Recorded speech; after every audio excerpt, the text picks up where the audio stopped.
Tempo agora mesmo para falar con Beni Ríos, encargado responsable da adega Cotarelo.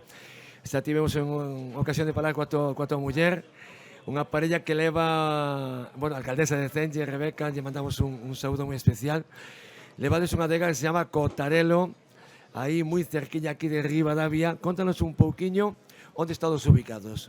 Pois, cando empezamos en Razamonde, ali por un motivo de traballo, estábamos traballando uns viñedos, e aí empezou a historia de recuperar unha bodega que estaba cerrada, e nós collémola e puxémola en funcionamiento, arrancamos con 6.000 botellas, 2.000 de tinto, 4.000 de blanco, e a partir de aí pois, empezamos a ir crecendo, un poquinho a pouco, estamos ahora sobre 20.000, e nada, ahora cambiamos este ano de ubicación, pasámonos a Esposende, que estamos na bodega que era antes Leibe, estamos ali metidos, e, bueno, empezamos outro camiño novo, e a seguir mellorando e crecendo.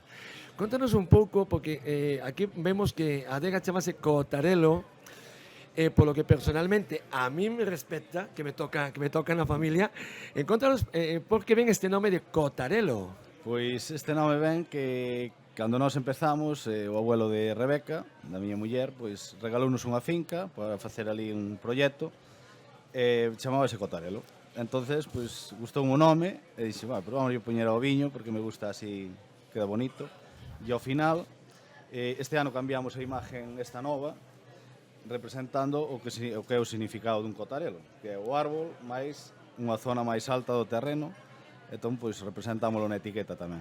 Estás presentando Colleita Nova. Colleita Nova 25, 2025. Que destacamos? Pois un viño moi afrutado, con moito aroma, moi fácil de beber, con pouca acidez. Pois nada, pois Beni, moitas gracias por atendernos aquí agora mesmo. Nada. E seguimos.